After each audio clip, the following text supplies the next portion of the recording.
Hello, everybody. Well, today's the day. Something really, really exciting for me. I get to sit with a man who I didn't know was my idol, especially as a little boy. His name is Larry Wood, and he was the lead designer for Mattel Toys for 50 years. That means all the Hot Wheels that I played with, he had everything to do with it. The reason why I guess why I didn't like Matchboxes, but I loved Hot Wheels. So I'm going to open this up with Larry, and we're going to ask questions. I'd love it if you guys kind of get involved and ask questions too. But Larry's going to go through the timeline of Mattel and all the other things that he did too. So everybody, here is Larry Wood. Hey, welcome to the show. Is this the coolest place I've ever done an interview in, or what?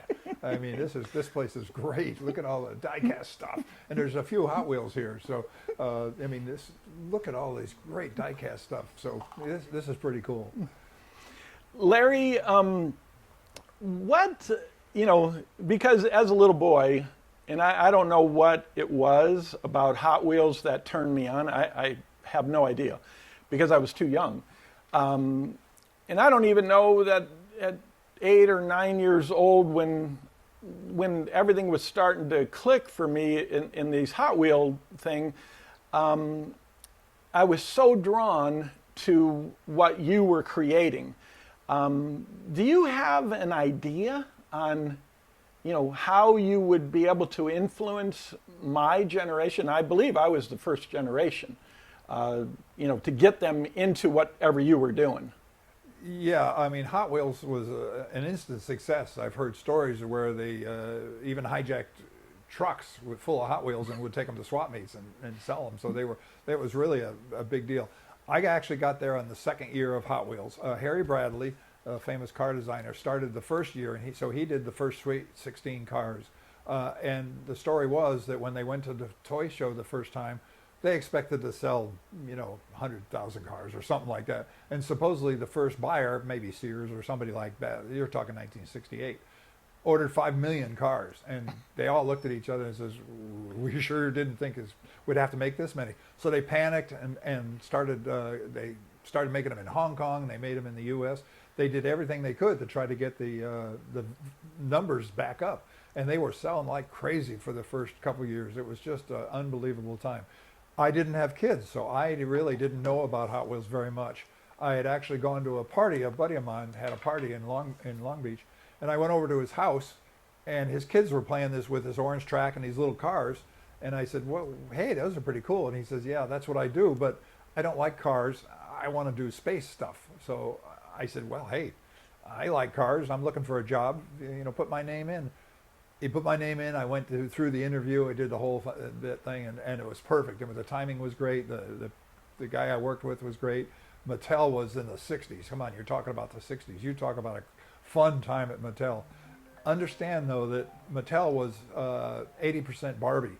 So the Hot Wheels was a very small portion of what the money Mattel was making, and Barbie was the huge part of it. And it was that way for like 30 or 40 years until Hot Wheels kind of came on its own. And now, of course, Hot Wheels is unbelievable. I think we're making 8 million a week or something like that. So it's unbelievable from what I started at. And my version about working with Hot Wheels that I liked was I wouldn't try to make every car as accurate as I can. When you flip the car upside down, it had an engine, it had pipes, it had a rear end, it had a drive shaft. So I always thought that would make it that much different than Matchbox and all the other people who were just making a hunk of die-cast with 4 wheels that didn't roll. And so my version was to try to make it as real a car. Even if it was a dream car, it had to have the look of a real car and all the parts. So if you were a kid, perfect example, you picked up a Hot Wheel and you thought it was a real car and you played with it. So long time working on Hot Wheels. One of the things that, as you're talking, because this is so much fun for me. This is just fun to be here to listen to you. And in my brain, I got like these 500 million questions that I want to talk about. But my dad obviously my dad was into cars and into what he thought was hot rods and all that stuff. And I remember him showing me slot car tracks. Oh, yeah. Now, I was young. I mean, this is before Hot Wheels. So this is before, when was Hot Wheels launched? 69? 68. 68. So I guess I'm probably 6 or 7 years old, and he shows me slot cars, and then they fall off the track, and then you have to put them on, and you have to know how to run the controller. Yeah. And I never, it wasn't me. My dad obviously was much older, and he could control that and do more that. dexterity. Yeah. And then you come out with these Hot Wheels, and all I have to do is roll them down this orange track. Go through the loops, go through the loops, jumps, go through the spinners, everything. You can spend all day playing with these cars, Which and people not, did. yeah, you just all by yourself, just playing and go up and down and back and bring my friends in, and my cousin Kenny and Mike Colescott and my brother Paul. It was just so much fun. Now, was there like some kind of psychology behind that? You wanted to make it easier than slot cars, or? I wasn't there for the first meetings, but I heard what it amounted to is they took all the diecast that was available at the time, took them into a room, put them on the walls, and then said, what could we do that they're not doing? Matchbox, Leslie, all these other companies. Well, they were doing accurate, dull cars. Paint they didn't roll, they were dull colors, but they looked like a real car. So you would buy a Matchbox, but you wouldn't play with it. You would put it on the shelf and look at it and say, oh, yeah, that's an English Taxi or something.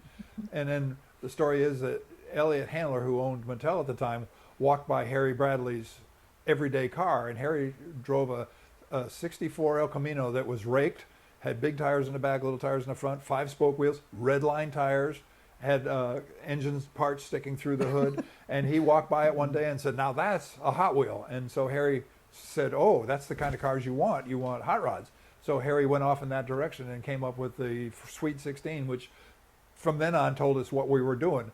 And you're talking to a hot rod guy, so they asked me, draw hot rods for a living. And what more could I ask for? Somebody was doing that. I mean, it was just the opposite of Ford, where I got to do a door handle or a grill or something.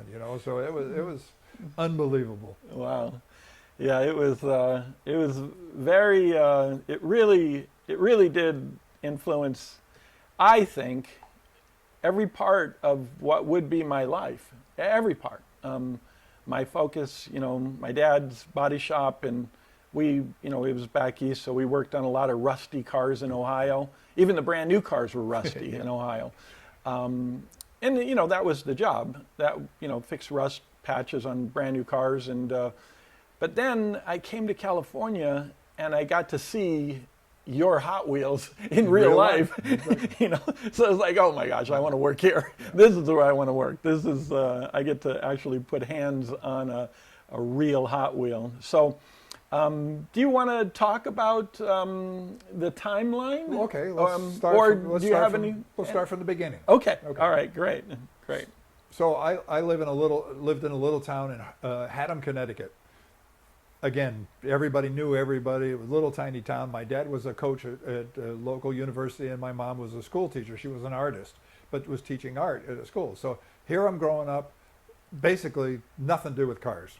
Cowboys and Indians, playing out in the woods, and if you're my age, you know what it was like. Your parents said, get out of the house, I don't want to see you, come back when it's dinner time. My mom had a big bell she would ring, and I'd be up with my dog and my buddies playing Cowboys and Indians, and what it was like at the time, and just the opposite of now. You're on your own, so you could go do anything you wanted.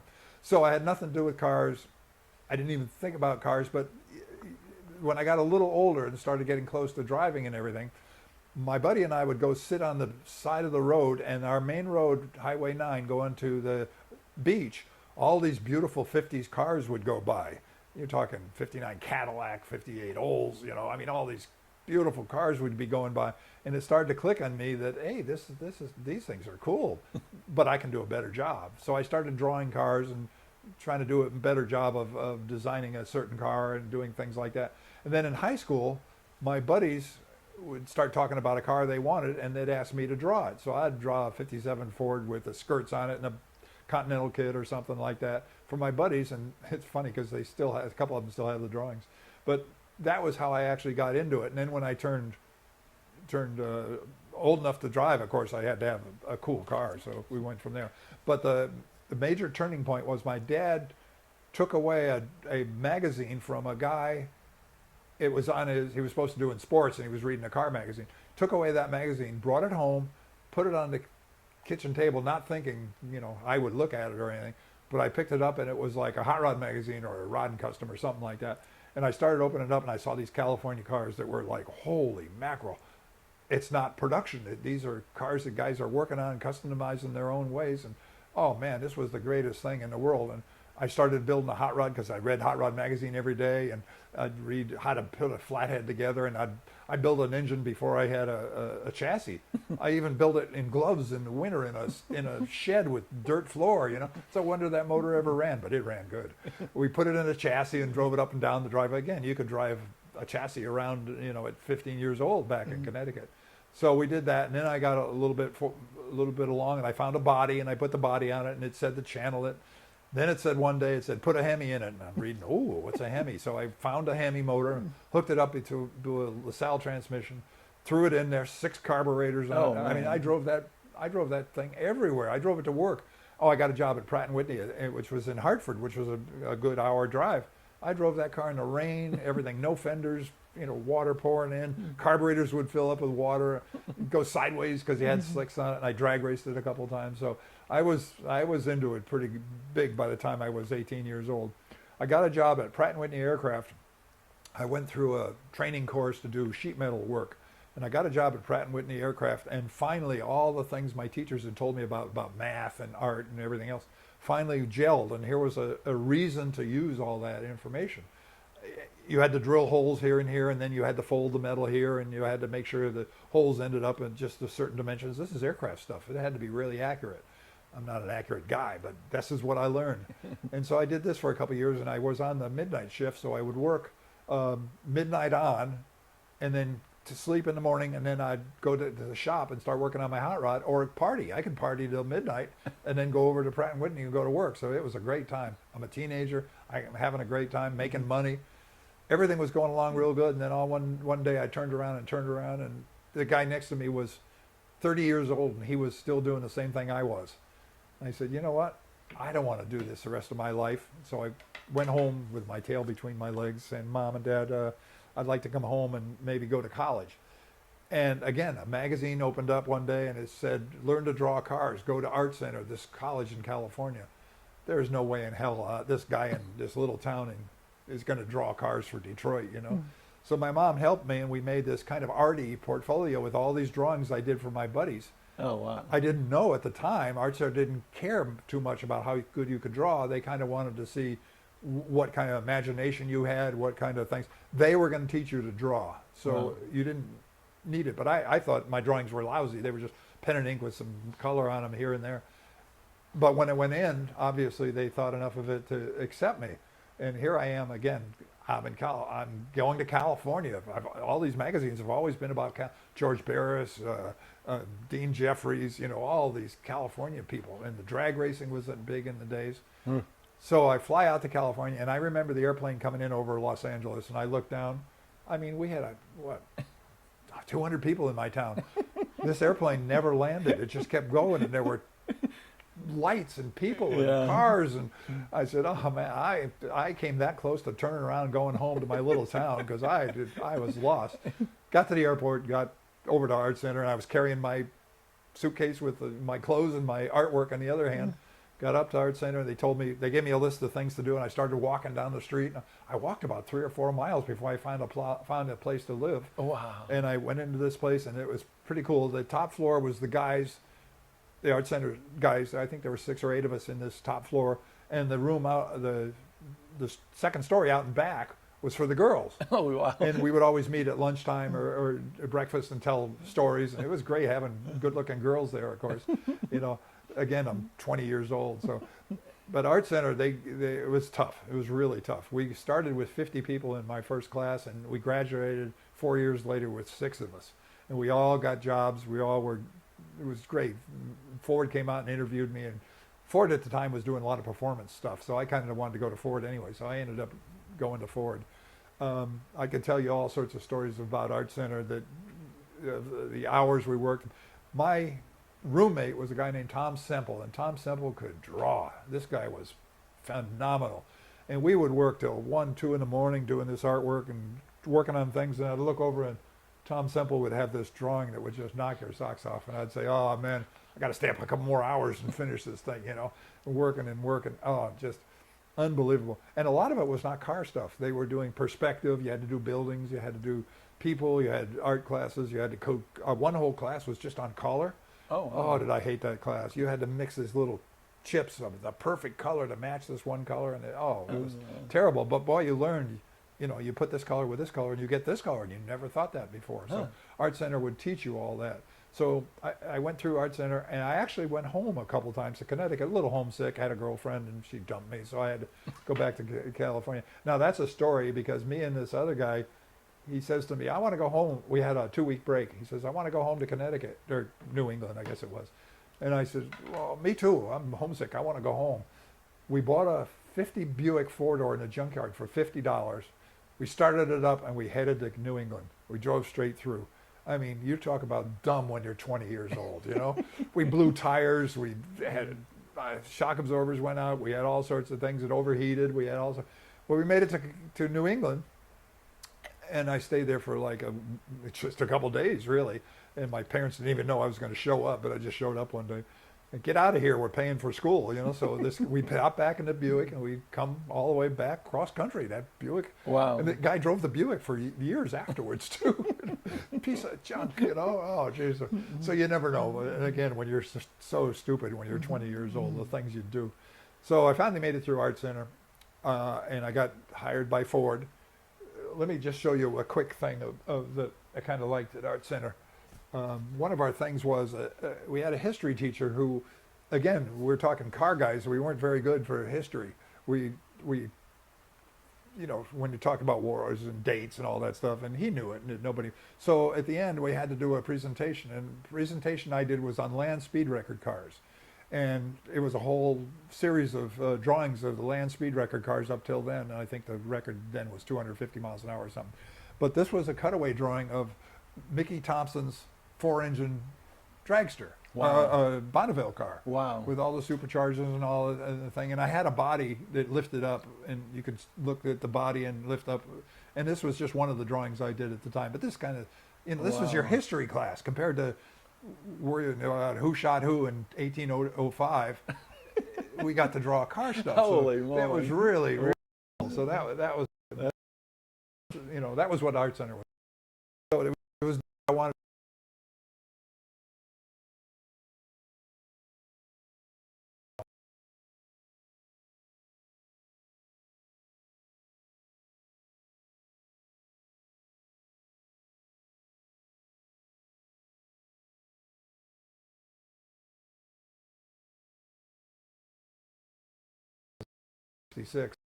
And we partied. We had that house every night, music on every floor, and one time we replaced every light bulb with a red flashing light bulb, and the whole house was red light flashing all night. We had the Beatles dialed up full. Oh, the neighbors must have hated us.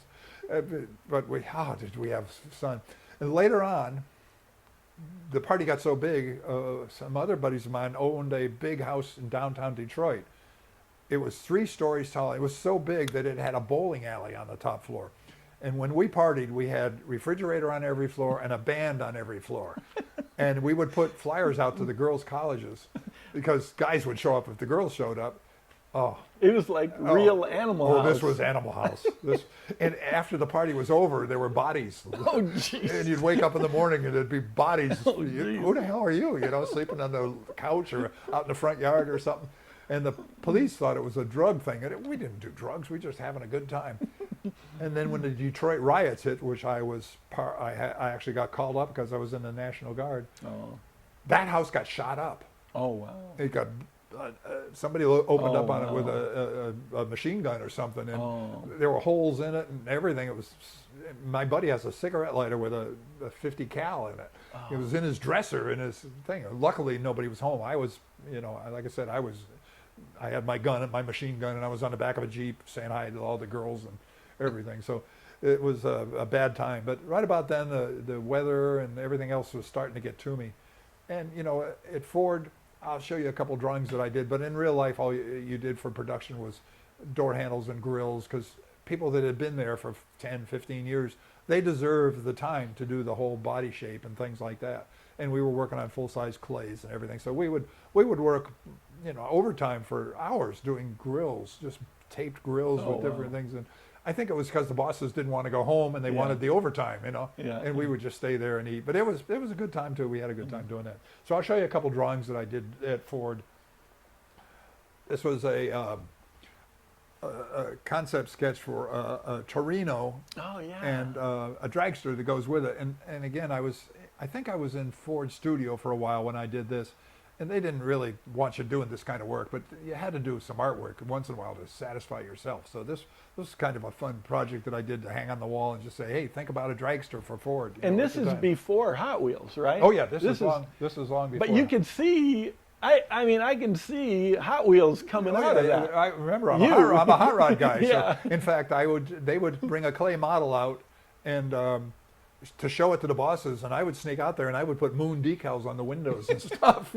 And I would always put a scoop. In fact, I got in a lot of trouble for putting too many hot rod things on cars, I mean, which is funny because we finally did the shaker hood scoop, and I don't take credit for it, but I had a lot to do with it because I was always putting scoops on everything. Yeah. And so when it came time to do the shaker hood scoop, I remembered working on it and designing it and everything. Wow. I left before it went into production, but I think I had a lot to do with it because, like I said, I was pushing the hot rod end of it. So then I worked on interiors, and the same thing with interiors. You would do some concept. It was advanced interiors, which was one of my favorites. Hard to believe, because I didn't get to do the bodies as much. But in interiors, you could do the whole interior. So this was an idea for a sideways mounted turbine car with a full chassis, all aluminum chassis with a, and I was showing interiors. And these backgrounds were kind of fun to do because we would take ink. We would put a border around the water, and we'd pour water on this thing, and then we'd take ink and pour it on this, and the ink would fight the water and do all these crazy backgrounds. Pick it up a little bit. It looks like we've got words that are, it's because see on the phone where it's if the words are in the way. Okay. There. Pick it up a little bit. Yeah. So so this was an interior design, even though it wasn't an interior. It was just a fun, a concept problem. But I did work in Mustang studio for a while, and this was a oh my gosh, concept.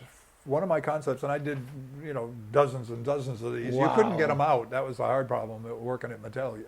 Working at Ford. Gosh. You couldn't get them out, but for some reason I managed to get this one out. But this was before, remember, everybody was doing big chrome bumpers. What year is this? This had to be 67, 66. Oh my gosh. And this would have been for the 69 probably. Oh, but I was proposing the soft bumpers, which didn't come out later until the Firebird, remember? Oh yeah. So this was kind of a fun drawing. But there were dozens of these. There's so many good artists at Ford. That is awesome. The wall would just be covered with beautiful artwork. That's neat. And then and this is another interior. Like I said, I had some fun doing it. That looks like the silhouette Hot Wheel. Well, you're gonna hear a story. So this is, like I say, what does it have a date? 67. Oh my gosh. Yep. Way October before Hot 67. Wheels. Oh yeah, way before Hot Wheels. So this was again interiors, and I was having fun, with the background and drawing cars and everything else. So, and these were just a couple of hundreds that I did at the time. Jeez. And then again, we would do grills, you'd do door handles and all that kind of stuff. So it was fun. And I'm going to tell you a story in a little bit when I get to the Hot Wheels. But so we're doing that, and you know what? The weather was bad. The job wasn't exactly what I wanted. We were still partying, but the guys were starting to get married, and a few of the guys were dropping out, the party guys. And we lost the house in downtown Detroit, so the parties kind of stopped for a while. So I said, I think it's time to get out of here. My buddy Chuck and my other roommate both had already left to come to California. That's a story in itself. so I thought, I got to start thinking about going to California. I heard of a job at a design studio in Detroit that was looking for somebody to design airplane interiors in California. So I said, hey, I'll do that. So I went over to this place. I knocked on the door and said, hey, I'm a designer. I want this job, but I want to go to California. I mean, I'll do whatever you want, but I want to go to California. And the guy said, we will take you for a month and see what you can do. And if we're happy with your work, we'll send you to California. And I thought, if you're not happy with my work, I'm jetting in my Corvette going to California anyway, So I worked there a month. And the cool thing about that month was I did things that I had never done before. I did a jukebox. I did the first tractors for Sears with headlights on them. Oh. I did door handles for Sears for their refrigerators. A lot of things like that, which of course I hadn't done at Ford, so it was kind of a chance to branch out and do some unusual things. I mean, a jukebox, that was cool in the 60s, graphics with dancing people moving and everything. So that was Seaberg, it was the company. So after a month, I went into my boss and I said, okay, what do you think? And he says, okay, you're going to California. Here's where you got to be, and here's a ticket. And I said, wait a minute, I'm married, I got 3 cars, I got a house full of stuff, and you give me 1 ticket? He says, yeah, I told you I'd send you to California. So, oh no. So I flew to California, started the job, and then I had to fly back to Detroit and pick up my cars and parts. And I mean, tools and jacks and all sorts of parts. So I'd rent the biggest station wagon I could, and I'd load it to the hill. And I mean, these big, I think I had a Dodge or something. So you're talking 1967, beginning of 67. Oh, first place, I left in January 3rd from Detroit, driving a 63 split window Corvette with racing tires on it. That car would spin instantly if you hit a drop of rain. And I made it all the way cross country with no snow, no rain. Again, stupid. I mean, that car put me in the wall many times. I was repairing. In fact, Chuck used to help me repair the Corvette. And that's probably where I got started. And so that was a 63 Corvette driving cross country. And I remember one time I hooked up next to a big block Chevelle and we raced for hours, across the highway, down as far as we could, just flat to the floor, pull into a gas station, throw $5, fill it up, and take off again. And he peeled off for Denver, and I kept going. Wow. But no rain, not a drop. Oh, wow. No snow. I mean, January 3rd, driving cross country. Wow. So made it to California, got the job, had to fly back to Detroit, picked up this big Dodge wagon, loaded it full of stuff. I'm coming cross country, and I'm blowing tires like crazy because this poor Dodge is dragging the rear end. I got tools, I got parts, I got everything. Dragging the rear end. And so I finally blew a tire out in the middle of Albuquerque, near Albuquerque or something like that. I'm sitting on the side of the road. I got a jack, I got tools, so I get the car up in the air and I got a flat tire and I roll it out to the street and I put my thumb out and a school bus comes down the street with Los Angeles across the front. And this guy picks me up. I said, what are you doing? He said, I'm delivering this school bus to Los Angeles. I said, great, can you take me to the next stop? He says, I can take you there, but I can't bring you back. I said, okay. He brings me to this Indian reservation, and I got this dead tire, I go in, you got a tire? Yeah, I had a used tire, throw a tire on it, But I remember this guy went in and bought a big belt buckle, Arizona belt buckle with turquoise and everything on it. I thought that was pretty cool. So he dropped me back to the freeway and dropped me off, and I roll across the street, and I put my thumb out, and sure enough, somebody picks me up, takes me back to my car. It's still sitting there in the middle of the freeway with the car jacked up. Back then, nobody messed with you. Wow. It was, everybody left you alone. Put the tire on and made it to California. I had to ship my Model A, and I had a person drive my Volkswagen. So I had those two being shipped back to California, and my wife flew out with everything I could fit into a big box. Back then, you could take a big box on an airplane, and they would let you. So I had her fill up this box, and we put in lights, and we put in, and you know how it goes when you start off. You got this little place with nothing. I don't think we even had a bed. I gave her like $50, and she did the whole house. She did the drawers and the she did the coffee table, and she brought back change. Wow. So that was our house. So we lived in that house for a while. Had to move a couple times. The aircraft industry was interesting.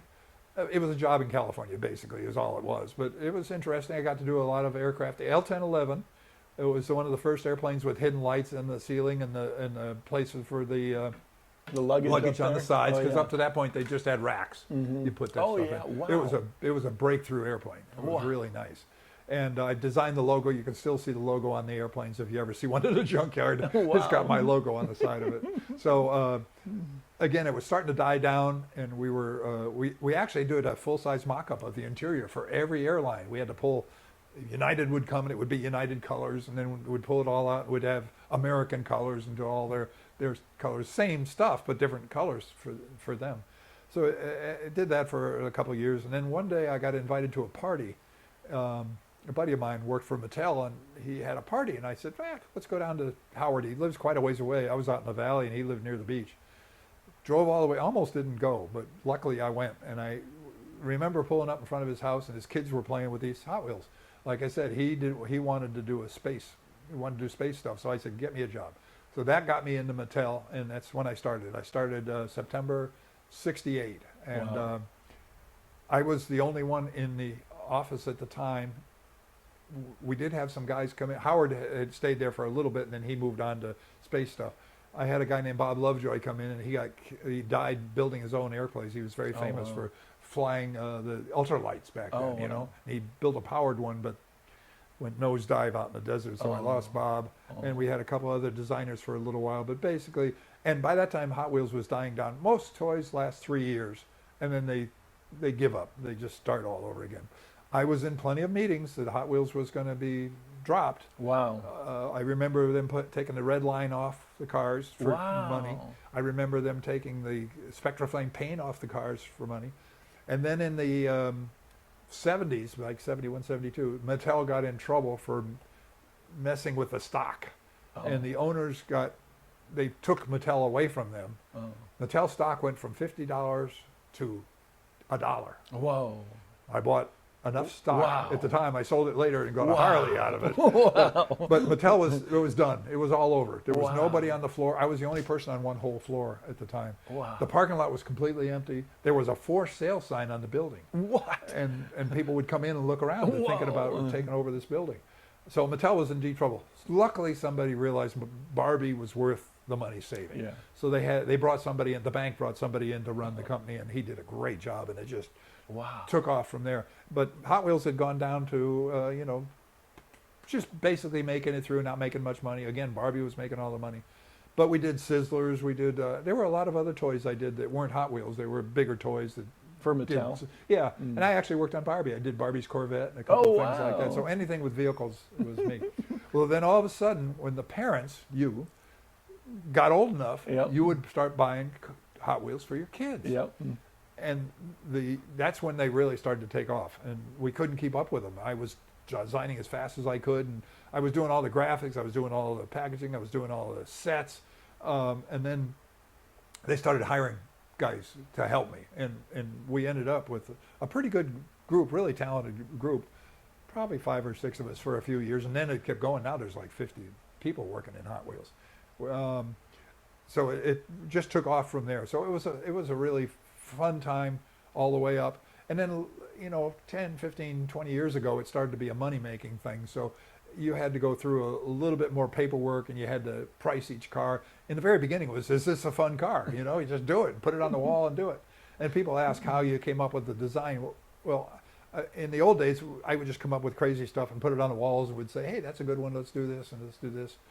And now what they do is they have sports cars, classic cars, dream cars, race cars. And so you fill this up, and then each drawing gets a name, and that person gets that car, and they put a date on it. And it's all organized. You work on that car at that time, and you have a certain date, you got to meet everything.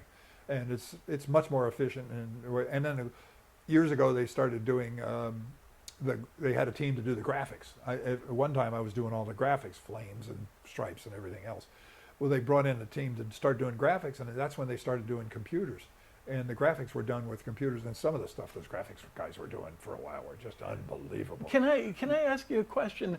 How did the logo, Hot Wheels logo, come to be, and they never touched that? Yeah. The way I understand that is the name Hot Wheels became because the car took off and, hey, that's a hot wheel. Oh, yeah. That's where the name from. And one of the graphic designers at the time was a guy named Rick Irons, and he gets credit for coming up with the flame. Yeah, and that's where it came from. Yeah. You know, it's a little it's a different kind of flame. Well, look. if you look at the early ones, Were they different? Yeah, they there's were. been about Oh, 5 or really? 6 different Hot Wheel Oh, logos. wow. It's so close, though. Yeah, it always is the flame, but in the very beginning it was a lot of jaggeds and everything, and then it got real smooth, and then they got kind of carried away to make it a little too modern, but almost everybody goes back to the classic one. And if you notice, in about probably the 80s, Hot Wheels dropped the Mattel logo on them. Oh, yeah, because it had a little round. Yeah, Yep. these Right here, there boxes was a don't little have it. round That's Mattel. right. Why'd they Hot drop Wheels that? wanted to be its own company. Wow. You know, Barbie wasn't Barbie Mattel. Oh, it wasn't? Barbie was Barbie. Oh. And so Hot Wheels came along, and my boss at the time says, wait a minute, we're not Mattel anymore, we're our own group. And then when we were making enough money where they finally put it through. So there's been different logos, but it almost goes back to the one before just after the one where they took this one, for example. This one, This is yeah. the one that, you know, everybody recognizes. I put this logo on all my cars, and little kids always go by and say Hot Wheel. Yeah. I mean, it's like Kleenex, you know. Oh, yeah. Everybody knows that logo, so that makes a big difference. So let me show you a few Hot Wheel Okay. drawings, and you go ahead. Do you want to? Okay, so yeah. you'll go. Larry's going to go out of the picture for right now. We lost one camera. I don't know. Oh. I don't know how to put it back on while we're live, so I'll just keep to 2 cameras. Now, you guys all know that, you know, maybe you don't know, but on my personal side, we do a ministry called More of Jesus. And we go out on the streets and we, you know, just share with little kids. And normally what we're going out there with at Christmas time, Christmas Eve, is we go out there with toys. So I asked Larry if it would be okay, and he went ahead and he signed 3 of these boxes. I just bought some boxes at the store, and he signed them. And we're going to use these. I'm going to give 3 of these little care packages away for the next week. And I'll include the last couple days because I had a couple people buy a lot of product. But the 3 biggest buyers of CSI, whatever it is, I will donate 25% of that sale to buying what we need for More of Jesus. So we, you know, go out on the street, we hand out Bibles, or we, you know, buy toys. And it's really to go out there and share with these homeless children who don't have anything. You know, Larry and I were talking about, you know I was spoiled, and my mom and dad had 6 kids, but somehow they figured out a way to spoil us 6 kids, and we always had everything. Well, these little kids on the street, they don't have anything. The mom and dads are struggling, normally, you know, doing things they shouldn't be doing. A lot of them are really in really, really bad shape, and the kids are along for the ride. So, you know, we go out there and we just, you know, try to love on those kids. And that's what 25% of the 3 biggest sales. So whatever it is, I don't, you know, if $100 is the biggest sale, I'm going to donate 25% of that for the next week. So a week from today, and I'll include today and yesterday because I did have some decent sales in the last couple days. So yeah, let's go back to Larry, and you know, they just wanted to explain that, and thank you, Larry, for Yeah, allowing no, I understand. that. That sounds great. Yeah, Okay, so we're on the which camera we're going?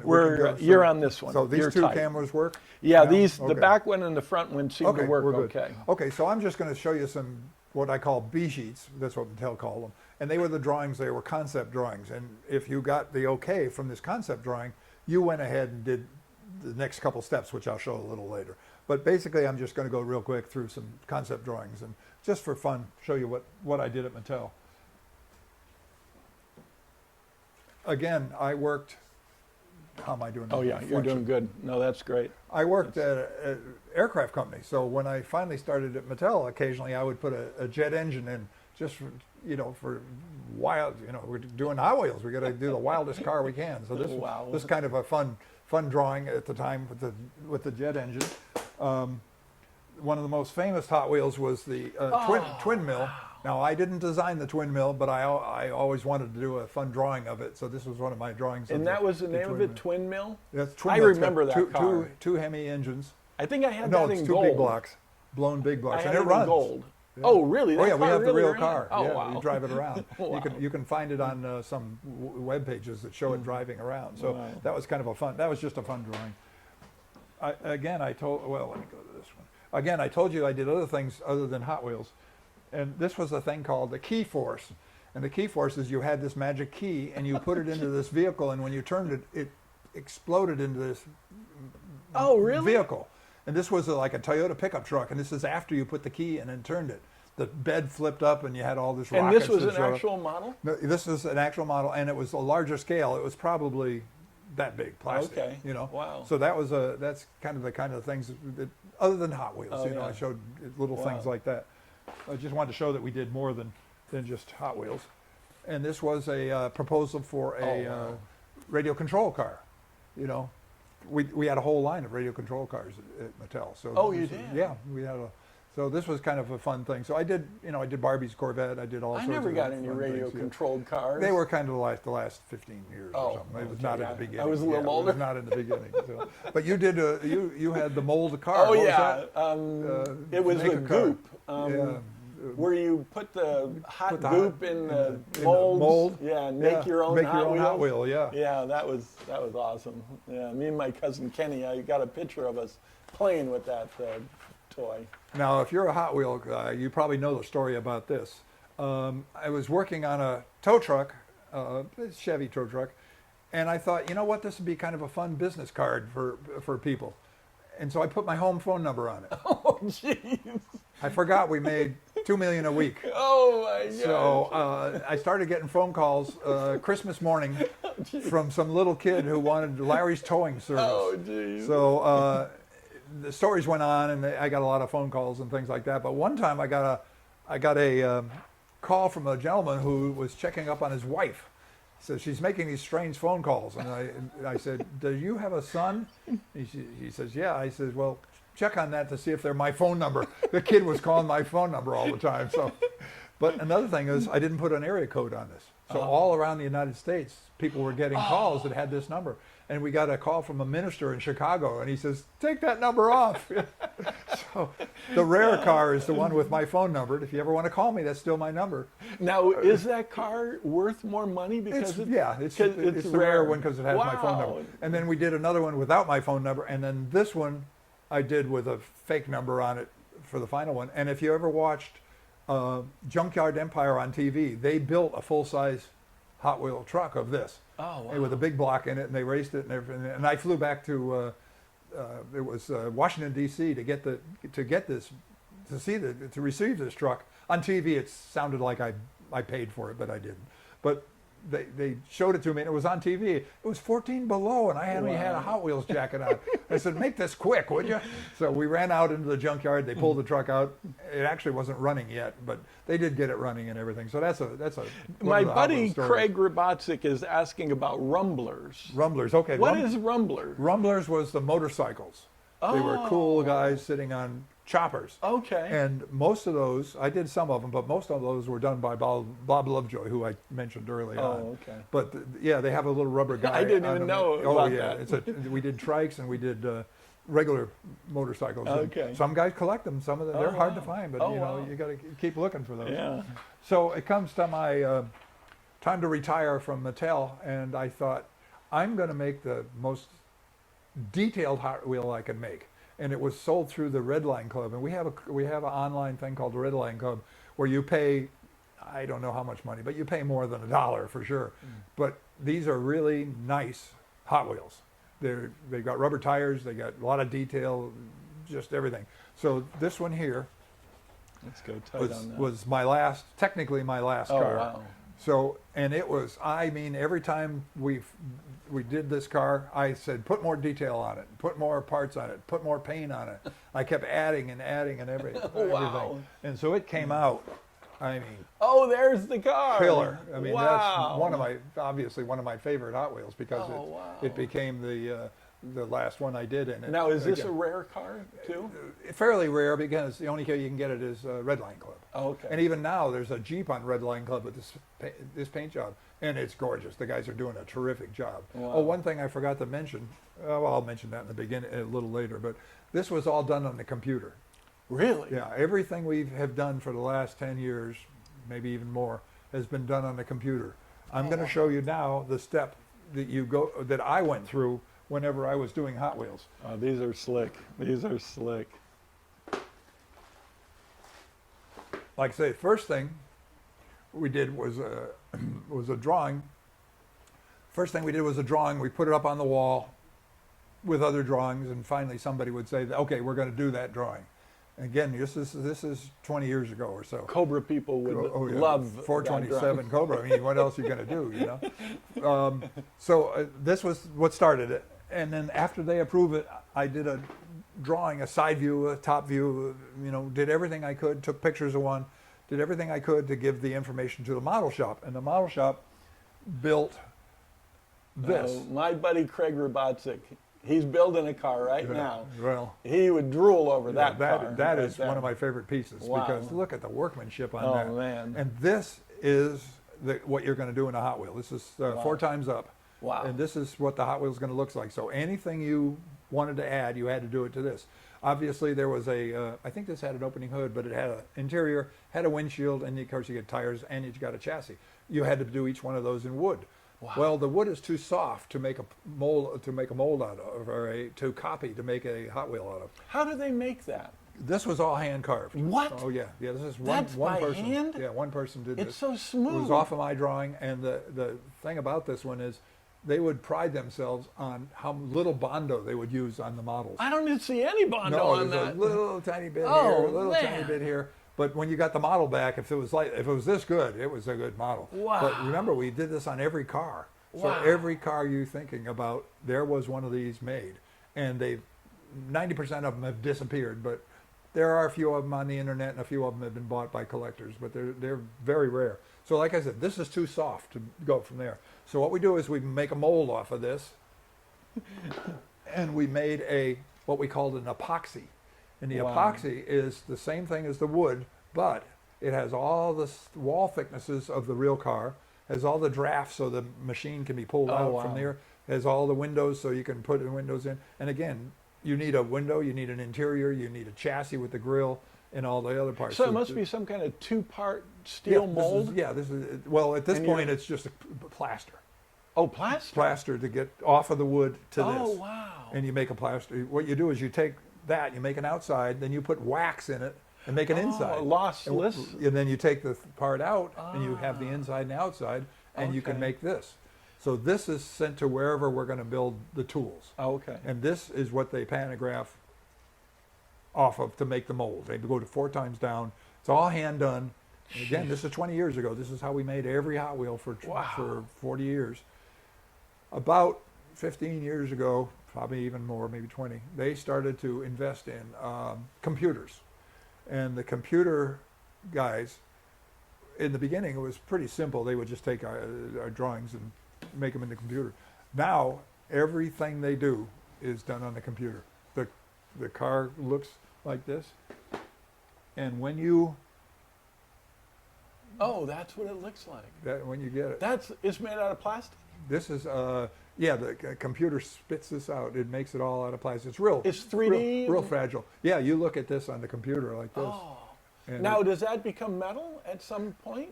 from this, we send it to the plant to make the tools, just like we used to Oh do my with the other one. gosh. But we've eliminated all those steps in between, Wow. making the epoxy, making the everything else. So everything you do now is on the computer, and you can do you explode this, you do the interior, you do the unbelievable.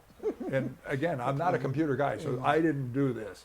I just did the drawings that would show, the steps to do this. Now, we are getting a couple of questions.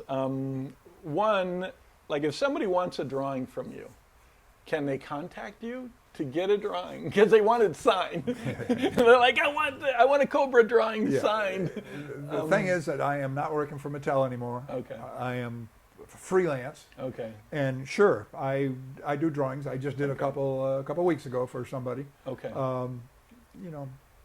If you want to pay for it, okay. I could do Okay. a drawing. But And- that stuff's available. Yeah, And I can give them your contact. I'll give them your email. You can do that. You can do Okay. the email. Okay. And But they're also out there. If you go to the Hot Wheel convention, which is in 2 weeks out here in California, All right. there'll be drawings there. There'll be patterns there. There'll be parts. There'll be Oh, really? anything you want. Okay. Every room in the hotel is filled with Hot Wheels geek. Wow. And every bed is filled with Hot Wheels. Every wall is filled with Hot Wheels. And You they're can- little boys like Oh, me. At 3 o'clock in the morning, you can walk through that hotel with money in your pocket and come out with any Hot Wheel you want. Oh, that's so cool. In fact, I was just thinking the other day, I got to buy a certain Hot Wheel because You got to buy a I Hot got to Wheel? buy a Hot Wheel because, like I said, this was my last car, Okay. and this was my first car. What? It was called the What? Tri-Baby. What is that one? It's called a Tri-Baby. Okay. And, Wow. And it was, the funny thing was, years later, It looks like the silhouette. yeah, the years later, I realized that I actually drew this car at Ford. Oh, wow. I didn't think about it at the time, but like I say, like 5 years ago, I pulled this drawing out and I said, you know what? That's the Tri-Baby. I had actually designed it at Ford. It must have been in the back of my mind. Oh, wow. Because at Ford, you got to do a door handler grill or something like that in over a year, you know. At Mattel, I walked in and they said, okay, you got to have a car in a week, a full car, all ready to go. Is that possible? Yeah, I would do one in a week easily. Oh, My really? part of it, it had to go on to the patterns and all that. It took about a year Oh, to go a from year? my idea to shelf. Really? Yeah, now it's a little shorter with the computer. Now, like what Mike Hutton, my buddy, was asking you the questions. Do they change like your original concept? Do they change it much? Like I know they do that to artists in the car Yeah, business. not really. If there's any changes, it's usually a production. Oh, so Right. that you're what you? What you come up with in most It cases comes out. Comes out, yeah. Oh, wow. And when they did the wood patterns, of course, you would see it 100%. That's the real deal, Yeah, right? and now with these, you can see it in actual size. I never wow. saw these cars in actual size. Oh, wow. But now you get to see them in actual size. So Oh, that's that's neat. pretty neat. Because I know that's depressing for the stylists now. They Yeah. design something and then it gets so changed by the time it Yeah, gets down yeah, there. Big companies. Yeah, big That companies. happens a lot. Yeah. But not at Mattel. It's pretty much when they put those drawings on the wall, you know what you're going to build. Wow. And again, with this computer setup, you can, keep And coming. as a boy, those things really made the hair on the back of my neck stand up. When I went to the store to go buy, I looked at those details, Sure, yeah. and I knew Yeah. when there was something there that I wanted. And I wanted remember the paint job on those things? Oh. You could look through the paint. It awesome. was They were- and nobody had ever done anything like that before. So it was like you'd go and it was like a piece of jewelry. And if you go to the conventions, there are all these cars, original cars, all in the original color. They're like chrome plated. Oh with yeah, candies yeah. They were over chrome them. in the very beginning, and they're the rare ones. Were chrome plated with color over top Oh, of them. yeah. In fact, they did a special car for TV. They wanted to show.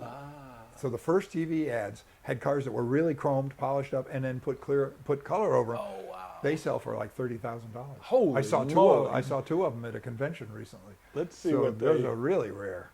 Great interview. Anything on 60 Corvettes, and I know you're a Corvette guy. Well, let me go off on Corvettes a little bit here.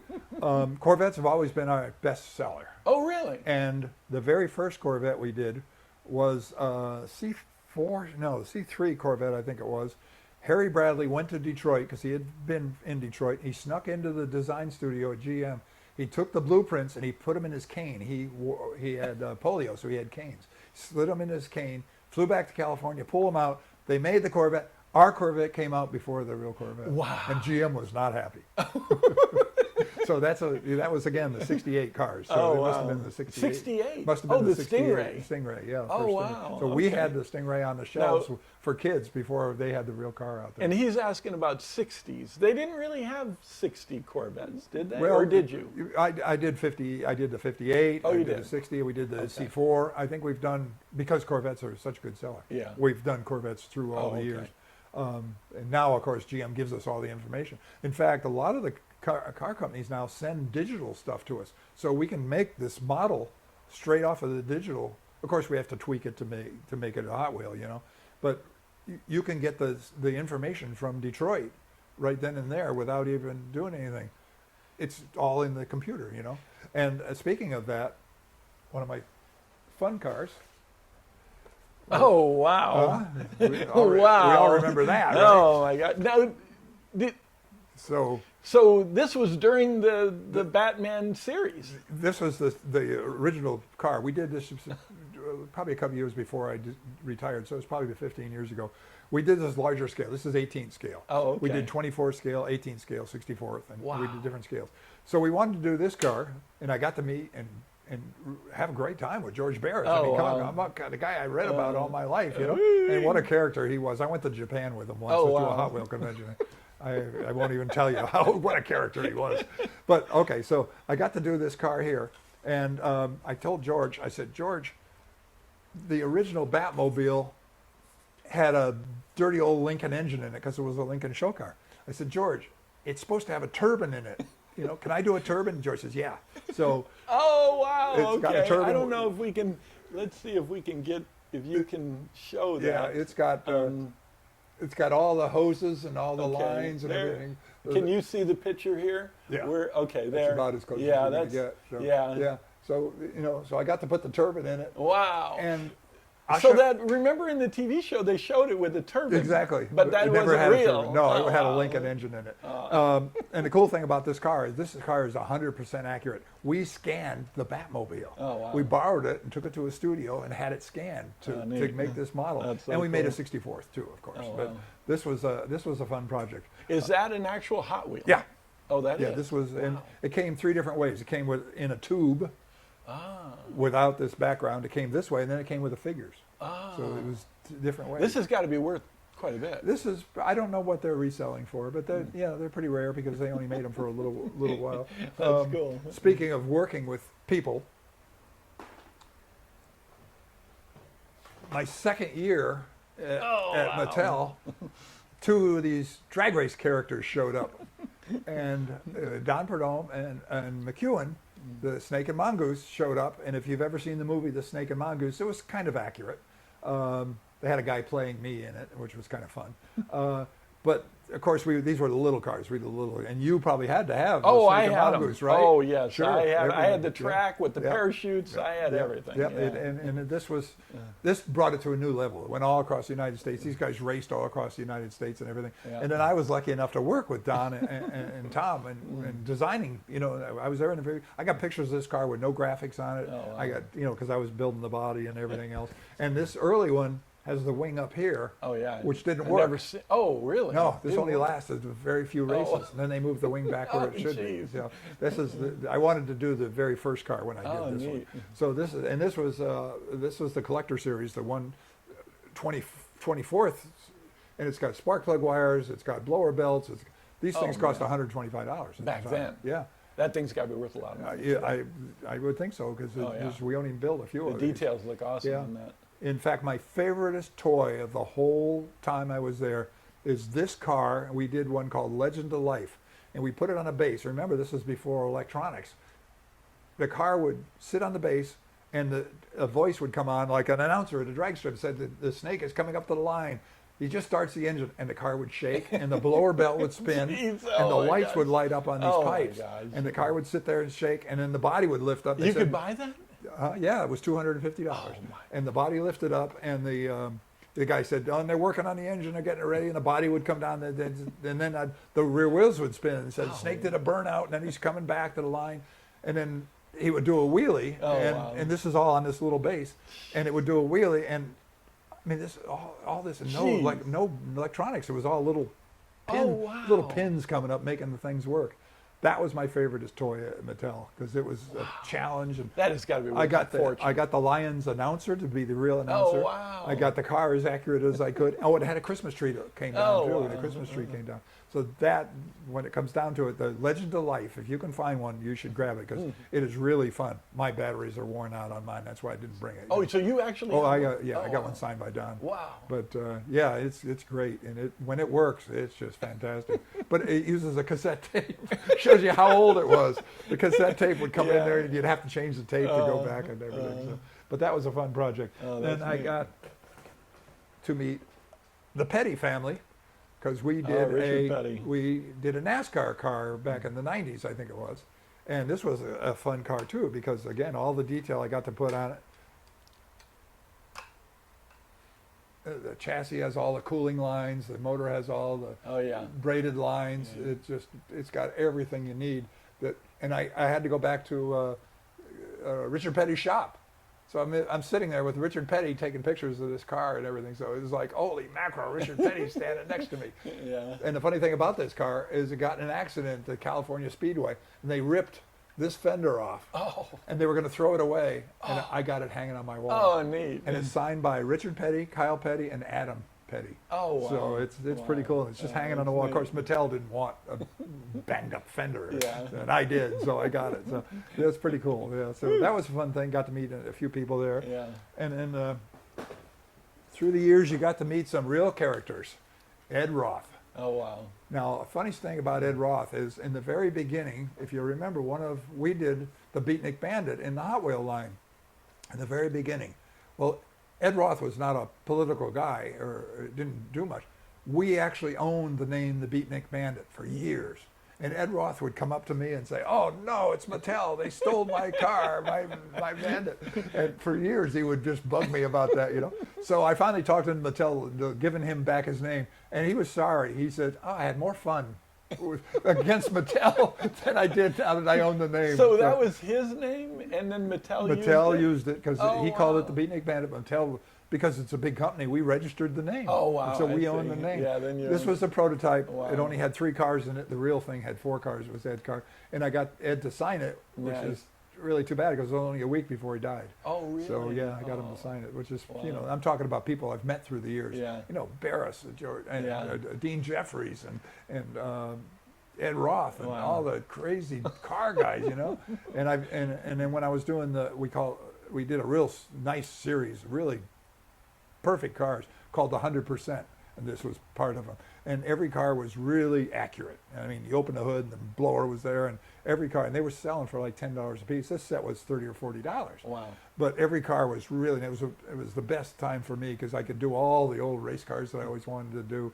and all the real, and they're real, and they're still available. You can find them. I find them at swap meets or at car shows and stuff. And those are the best Hot Wheels if you're a car guy because they have rubber tires.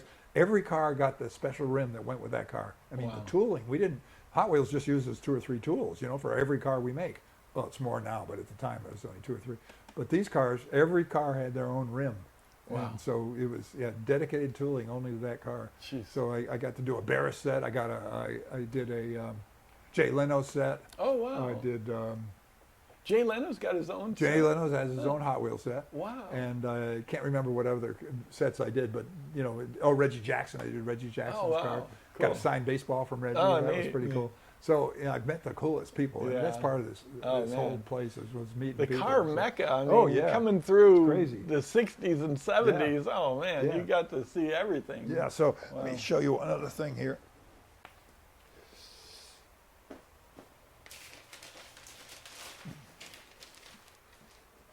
Larry brought in so much stuff. So basically, I was So awesome. telling you about the design process, and like I said, originally I did a drawing of whatever I wanted, and in the middle of the 80s, I think I realized, hey, I'm doing these for kids, not just for adults, even though I technically did them for adults.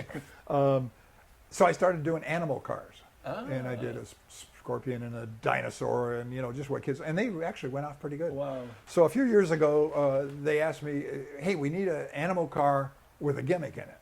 So I said, okay, let's see what we can come up with. And I don't have the original drawing. I mean, I do, but I don't know where it is. But this is the kind of stuff that I would have to do. Oh, jeez. I would have to do Wow. to get to show the guy making the computer of what it was. Was it produced? Yeah, I'll show you one in a minute. But this is the top view, and then there's a section showing the chassis from the bottom wow. view. This is the side view, and the gimmick with this one is the jaw is connected to the wheel. So when the wheel goes around, there was a little cam on it. The jaw move the would jaw, move. wow. Yeah, and so here's the front view showing the section. So you had to do this with every car. You had to Wow. do it, and then you also had to do exploded views. So this is the exploded view showing all the different parts. When you do a Hot Wheel, you usually get 3 to 5 parts. Matters okay. what the cost is and what it does, and because this had the jaw, the separate jaw, and you had all the parts that went on it. So that was the fun part. And here's the real thing. And that's a Hot Wheel. That's a Hot Wheel, and the jaw Wow. moves. So I mean, again. And what era is this? What? This was just before I retired, so this was probably Okay. 15 years ago. Okay. So yeah, it's the jaw moved, and we did a series of cars. Some of the engines, pistons went up and down, Oh, and wow. little things like that. So you never know. This was Yeah. a fun project. Oh, You get that's these cool. every once in a while. Yeah. Seeing this thing come down the track with the mouth going like this, Yeah. it's just great. It's just great. So that was a fun project. Now, one guy is asking about the cord. Oh yeah, Anita classic Smith, cord. Adam Grapes, yes, the classic cord. Classic cord. Yeah. What's that? It was one of my first cars, and I like classic cars. I own a couple classic cars. In fact, I just bought a 1947 Jaguar this morning. Just what I needed, another car. Yeah, the classic cord was the cord, that we all know. However, it had a blower coming through the hood. Wow. It was a Hot Wheel. Oh, yeah. Had a blower coming through the big tires on the back, which is funny because the cord was front wheel drive, so Yeah. it didn't make a lot of sense. But Was the Zinger Hot Wheels? Or was that somebody else? I'm trying to remember this. Remember it had a big giant motor? Oh, those were models from a car show, and you're Yeah. right, they were made into plastic models. Were they Yeah, Hot they were Wheels? never. I always wanted to get Hot Wheels to do them. Oh, okay. but 'Cause they I never remember did. them. Yeah, You know. because Bob Larrabee was a friend of mine because I worked with him in car show stuff. I did show cars with him, Ah. and he owned those cars. Oh, so, wow. Yeah. Okay. So another cool thing about doing working at Hot Wheels, you get to do your own car in 64 scale. Oh, so wow. there's my daily driver. It's a Chop 34 two-door sedan.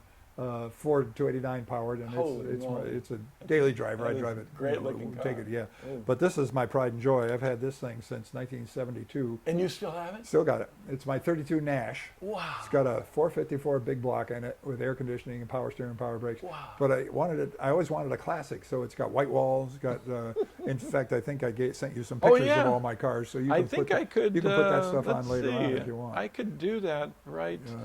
Good luck with that. Oh no, we just put it up. Oh, yeah, there it is. So there it is. Yeah. This is it Yep, right that's here. it, right there. And then there's what's my those? orange. What's Okay. that big giant hauler? Okay, there? when I retired, I needed a project to keep me busy. So I said, I'm going to build a truck and trailer. And so, because I did a Hot Wheel of it as an idea. And then when I retired, I had nothing to do. So I spent the next 2 years building that truck and trailer. This And, one. Yeah, Wow. go down below at the next one. Oh, that Yeah. one. Holy So it's moly. it's got a stroked Wow. small block in it, which I kind of wish I'd put You a big still have block that? Nope, sold it. And the trailer I found in a field in Michigan. Wow. And I dragged it out, had a guy drag it out of the field and bring it to California. I paid his way. I said, look, I'll pay your way. Just get it to California. And the truck is on a GM chassis. And I had to lengthen the doors and widen the body. And then I had to build the bed. I built all the fenders, built the sleeper on the back. It's got air. It's got everything. And then the camper, you should have seen the inside of that camper. It looks like something Desi Arnaz Oh, was I from their spent show. a whole year on the inside of that camper. I gutted it completely, Oh, took wow. everything out. Everything's oak, everything, and it's got a Jimmy Buffett theme. Oh. So it's got parrot stuff, Oh, curtains, and it's got a neon sign that says Margaritaville inside, neat. and it came out just gorgeous. But then I realized I really didn't camp. It was fun taking it to car shows, but I didn't camp. Yeah. So I put it up for sale, and a Hot Wheel collector bought it. Oh wow. Any of these other cars that we're looking at? Well, Bone Shaker. What's Okay. the Bone Shaker? That's the Bone Shaker. Oh, that one is the yeah, Bone that's Shaker. the Bone Shaker. Okay. And that's this car here. Okay, But you let me don't have go you back. can leave it No, on I that can for- go right oh, back wait a to minute. you. There's a shark car. Let's see how I do this. Okay, there. Okay. I can So take this it is right the bone. back. This is the Bone Shaker. You really can't see it, but you'll be able Yeah. to see it on the B sheet. Okay, So there. the Bone Shaker was just a fun project. I was drawing a Model T hot rod, just like do every day, just sketching away, which you do, you throw 90% of it away, just idea stuff. So I was doing the idea stuff, and I opened up a magazine. I was looking through it. It was a biker magazine, and they were putting skulls and painting skulls and everything. And I thought, oh, that'd be interesting. So I threw the skull on the front of the Model T. Oh wow. And the rest is history. I mean, it became a kind of a famous car that everybody liked. We built a full-size one. It's a running car.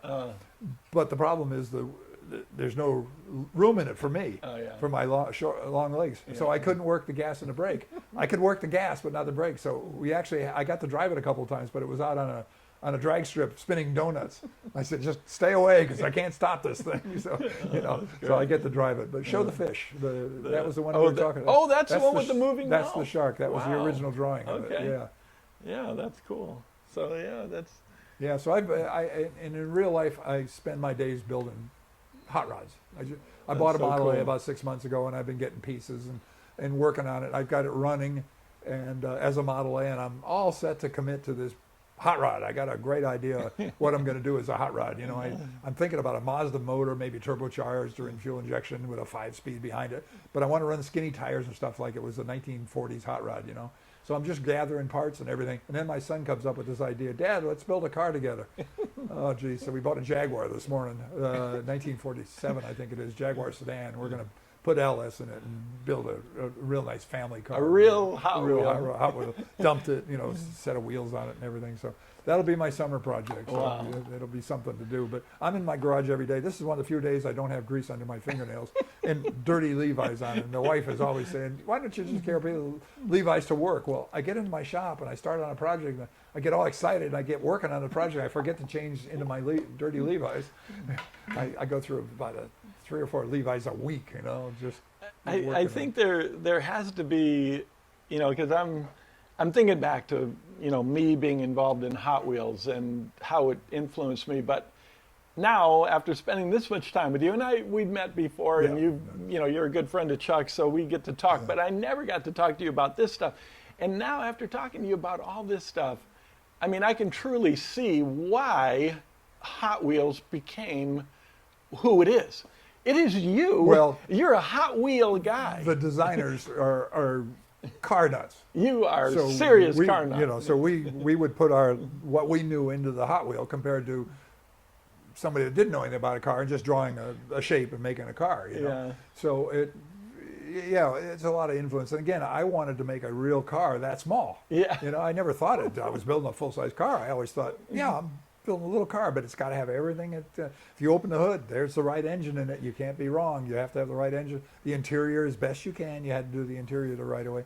But again, you were a kid growing up, and you could look at a Hot Wheel for a while compared to other toys. I mean, the chrome engine. Yep. That's not even a regular car, but in my Hot Wheels, that's what I thought a car should have, a chrome motor. Yep. So then when I grew up and I had a restoration shop, had to put a motor in. These things had big motors with chrome and all that stuff. And you influenced so many people. I know you did. One of my prides is meeting a guy like you that says, I got into this because I played with Hot Wheels. I mean, we're making, I think, $8 million a week now. Do you imagine how many kids? Oh my gosh. I mean, and these kids are watching. But then they're going to get this big motor and this chrome car with these big wheels on. They're going to say, hell with electric. I want a car that makes noise and goes down the track, does a loop and everything else. And we actually did a loop. I did see that. Size, yeah. I saw that car. Downtown LA, we did this double loop. Oh man. And then I went to Indianapolis and we set the record for a long distance jump. Jeez. We rented a quarter of the Indianapolis track during the 500. Wow. Do you imagine what that cost? I mean, I was sitting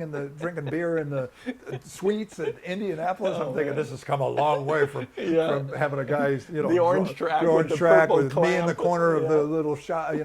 Who's that guy over there? He's drawing Hot Wheels. I don't worry. He doesn't count. So and like you were saying, everybody was trying to talk the owner of Mattel out of even going forward with Hot Wheels. The story is every time he presented this, the board and everybody would say, "There's too many out there. They you can go buy a Matchbox. You can buy that." But Elliot was such a genius. He came up with this thing. It does things. It looks good. Oh yeah, it's play value. He would always say play value. Yeah. In fact, I'm working in the 60s and 70s at Mattel, and Elliot Handler, this head guy, would be on his hands and knees next to me, shooting these cars down the track, saying, "Oh yeah, that's just what I want. Right? Let's do this or let's do that." Did he have kids? Yeah, he had kids. In fact, the rumors were that his son didn't have anything to play with when his daughter Barbie. His daughter was Barbie. Oh yeah. His son didn't have anything to play with where Barbie had Barbies. Oh yeah. And so there was always the thing that he wanted to make something for his son to play with. Wow. That was always the rumor we always heard about Elliot. It really worked. Yeah, it worked. It's really unbelievable. worked. And again, she did. I mean, Barbie is was million. I at one time thought Hot Wheels was doing so good. I went over to the Barbie group and I saw a friend of mine and I showed her a car and I said, "Do you know we sold X amount of these?" And she looked at me and says, Oh, we sold that many Barbie horses.